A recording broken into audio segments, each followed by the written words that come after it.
A year ago he was a myth, a curiosity known to a few who watched his act on internet videos and an even smaller group of zealots who'd caught his act in person. Zion Williamson was like an indie rock band with a cult following. College basketball has made him a superstar. He needs only a single name at this point. This is somewhat the product of his family selecting a distinctive appellation for the eldest son, but mostly a matter of Williamson's extraordinary performances and Duke's perpetual prominence transforming him into a sensation. One can pretend now this all was obvious months ago, before he introduced himself to America with 28 points, 7 rebounds and a couple of audacious assists in Duke's 118-84 thrashing of Kentucky in the opening game of the 2018-19 season. There is no greater force in the modern media age than hindsight.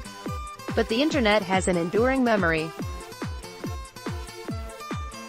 Before he became a Blue Devil, high school talent scouts did not even rate him as the best basketball prospect in his age group. NBA analysts projected him as low as number 7 in the first draft for which he would be eligible.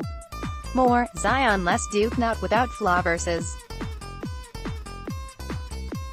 UNC. As much as Zion Williamson has made Duke college basketball's no.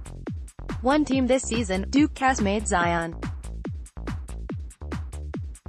Now, he is more widely known among American sports fans than the player who is in line to become the NBA's Rookie of the Year, Luka Doncic of the Dallas Mavericks. Without question, more people have seen Zion on television. So please spare us the lament regarding what the NBA's age limit rule is costing him, because he must spend a year after high school doing something other than playing in the league. That rule is presently making Zion a fortune, which he will begin reaping the moment he plays his final college basketball game. And the fortune will be that much grander if that game occurs April 8th in Minneapolis. During a freshman season in which he has averaged 21.6 points and 8.8 rebounds, Williamson has demonstrated himself to be a basketball force unlike any we've seen in the sport, a force so fearsome that a number of Louisville players retreated from challenging him in the Blue Devils' astonishing comeback last week, a force so overpowering that merely planting his leg at the wrong angle is a risk to the sneakers designed to protect his feet. He is 6'7", 285 pounds and plays at an altitude previously reserved for dynamic guards like Zach LaVine and agile wings like slam dunk champ Hamidou Diallo. All of this was apparent when he was in high school. Yet the experts weren't convinced those same attributes, when displayed at a higher level of basketball, would produce a transcendent performer. It is apparent Mike Krzyzewski's 4 decades of experience taking high school players and turning them into elite collegians has helped Williamson become what he is. Now that we've seen it at this level, Williamson has soared to number 1 in draft projections only because there's not a higher number. The difference between what he might have earned if drafted 7th in the 2018 draft, $16.5 million over 3 years, and what he will make as the No. 1 pick in the 2019 draft, $25.5 million, more than makes up for a single year spent in college. And the likelihood that he will succeed as a pro has increased because of his time in NCAA basketball. High schoolers who entered the draft had a higher bust rate than players who entered the league as one-and-done prospects. A greater number of the one-and-done guys became all-stars. And there have been almost no one-and-done players who've become the sort of cautionary tales now told about such players as Ndudi Diaby and Robert Swift. We're really not equipped to develop them at the NBA level, one Eastern Conference scout told Sporting News a year ago. We would have to invest much more into the G League staff to do the same work.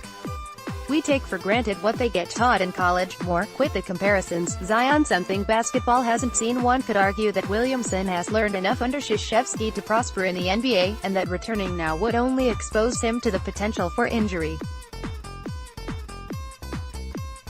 This would be a worthy position if one assumes that Williamson's hunger for excellence and appreciation for the sport weren't essential components of his success and appeal. And even if that weren't an issue, one would need to guarantee that no other activity in which Williamson might engage over the next 4 months would carry risk. Defensive tackle Jeffrey Simmons played in 38 football games for Mississippi State over the past 3 years, even this year's Outback Bowl, at a time when so many other top football players were skipping out to protect themselves from the possibility of injury. And then, in training for the draft, Simmons blew out his ACL.